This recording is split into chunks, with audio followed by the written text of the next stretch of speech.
Pep Emery Morana, Liverpool MU bahagia.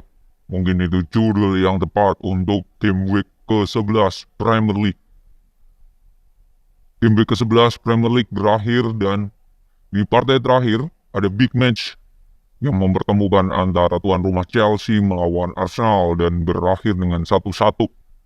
Game week 11 ini beda dari game week ke-10 karena baru mulai jam 10 waktu Indonesia Barat. Ya, dimulai dari Wolves yang menang 2-0 lawan Southampton. Tidak ada kejutan di sini. Lalu West Ham dan Everton draw. Ya, masih Everton kesusahan, Pickford harus berjibaku.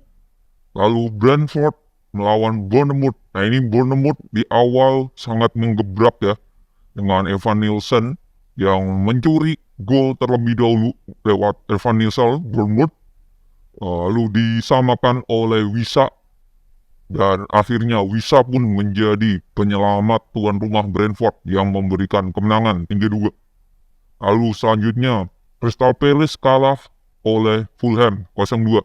Smith Rowe kembali menjadi pahlawan dengan golnya di akhir babak pertama ya, di awal babak pertama atau di awal gol dari Fulham. Kejutan terjadi di partai Brighton lawan Manchester City. Awalnya Haaland berhasil mencetak gol di menit ke-23. Akan tetapi babak kedua semua berubah. Brighton lewat Joe Pedro menyamakan menit 78 dan dikembalikan atau dibalikan oleh Matt O'Reilly. Pemain yang baru bermain. Matt O'Reilly ini baru bermain, baru debut lawan Man City dan memberikan kemenangan Brighton. Luar biasa. Liverpool partai minggu dini hari melawan Aston Villa. Ya, Unai Emery kembali kalah. Karena ini match Unai Emery kesekian ya. Kesekian dia mengalami kekalahan. Sebelum lawan Liverpool dia kalah lawan Klub Brugge, kalah dengan Tottenham, di Carabao kalah dengan Palace. Lalu di partai Premier League terakhir sebelumnya juga draw sebelum lawan Tottenham, draw lawan Bournemouth. Jadi ini masa pancakliknya Aston Villa lah ya. Lalu selanjutnya setelah itu di partai minggu atau partai terakhir dari Ruud van Nistelrooy yang menjadi manajer interimnya Manchester United berhasil memenangkan 3-0 lewat Bruno. Lalu ada bunuh diri pemain Leicester ya, Victor Christensen dan juga Garnacho di babak kedua. Di partai lainnya, nah ini kejutan kembali, di mana di partai Tottenham melawan Ipswich Town. Ipswich Town unggul cepat di babak pertama 0-2 ya, menit 31 dan menit 43. Ini mengejutkan Spurs ya. Dan akhirnya berakhir dengan kemenangan Ipswich Town dan mereka berhasil keluar dari degradasi ya, akibat kemenangan itu ya, langsung range 17, hal yang bagus. Dan di partai sebelumnya ada Nottingham Forest lawan Newcastle. Nah, Nottingham Forest ini menjadi kejutan kuda hitam di musim ini. Murillo kembali mencetak gol dan membawa Forest unggul di babak pertama, tetapi Newcastle tampil beda di babak kedua. Isak, Joelinton, dan Barnes memberikan keunggulan 3-1. Dan diakhiri big match London Chelsea lawan Arsenal berimbang 1-1. Dengan hasil ini ya, rank pertama Liverpool 28 poin, 9 menang, 1 draw dan 1 kalah. Ya, 21 gol, 6 kebobolan atau 15 selisih golnya. Nah, Man City ini semakin jauh ya, selisih 5 poin dengan Liverpool. Dan yang uniknya Manchester City ini 5 kali partai tanpa menang. 5 kali partai tanpa menang Manchester City ini. 4 partai. Lawan Brighton kalah, lawan Sporting di Champion, lawan Bournemouth di IPL sebelumnya, dan di Piala Carabao menang kalah 2-1 dari Tottenham Hotspur. Jadi 4 partai Pep kalah. Ini sama dengan Villa lah bisa dikatakan. Jadi ini masa pacekliknya Manchester City.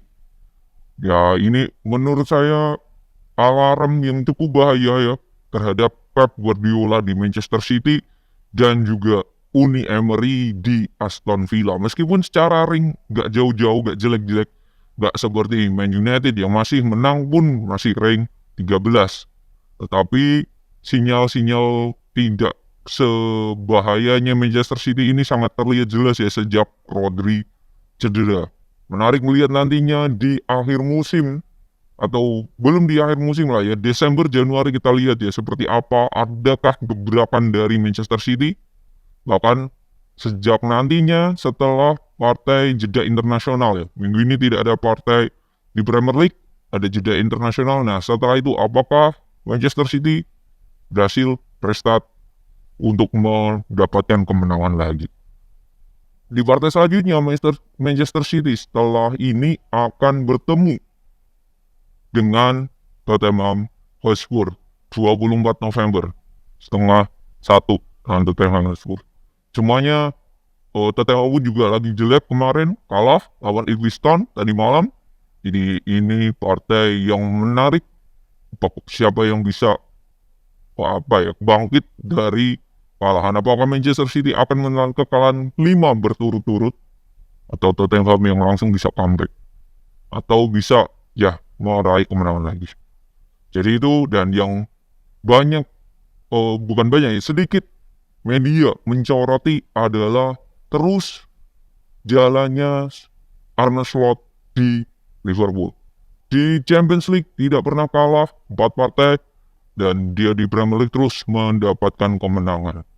Jadi ini menang-menang terus nih Liverpool nih, lagi oke-okenya ya.